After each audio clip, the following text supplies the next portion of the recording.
السلام علیکم ویورز.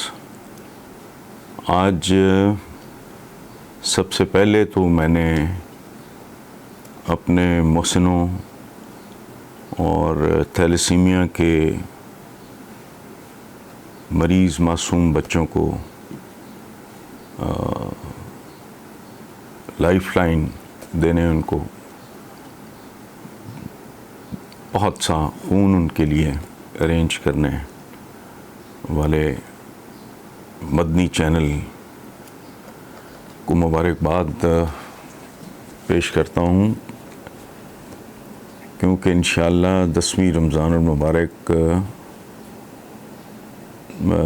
تک ان مدنی چینل کے 12 سال پورے ہو جائیں گے. امیر اہل سنت علامہ الیاس قادری صاحب کو میں دلی مبارکباد پیش کرتا ہوں. اور سچی بات یہ ہے کہ میں جب کبھی دیکھتا تو مجھے اندازہ نہیں تھا کہ واعظ عام طور پہ ہماری اردو شاعری بھری پڑی ہے کہ پریکٹیکل نہیں ہوتے. یہ واعظ کرنا، نصیحت کرنا، ہدایت کرنا ٹھیک ہے اپنی جگہ، لیکن to be practical in life is very important.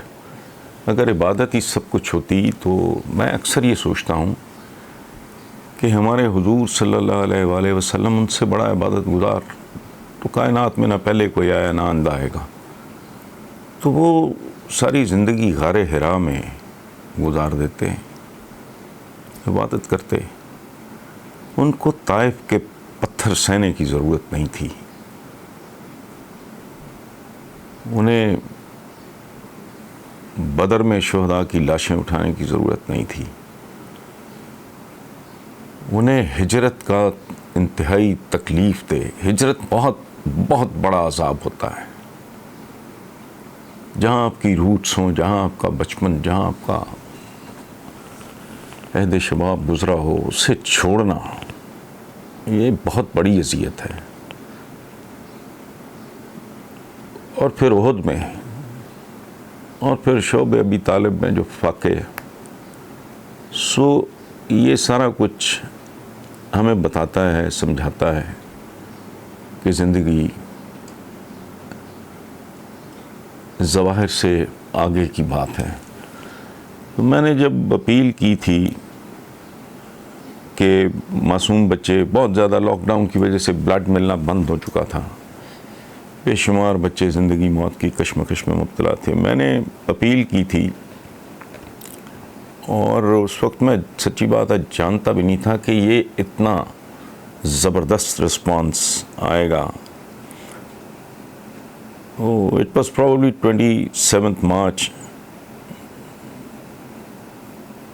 تو 209 ان بھائیوں، بزرگوں، دوستوں نے بلڈ کیمپس لگائے اور 17,542 بلڈ بیگز جو یہ اوورسیز کے لیے کر رہے ہیں. تو ہم جیسے گناہگار تو دعا کر سکتے ہیں. دعا بھی ہم جیسے لوگوں نے کیا کرنی ہے، ان کا شکریہ ادا کر سکتے ہیں، ان کی درازی عمر کے لیے دعا مانگ سکتے ہیں. مختصراً یہ کہ میں مدنی چینل والوں کو مبارکباد دیتا ہوں، ان کا شکریہ ادا کرتا ہوں. اللہ پاک کی آپ پہ رحمتیں ہوں، نوازشیں ہوں، اور کرم کا سلسلہ اسی طرح جاری رہے. بہت مہربانی.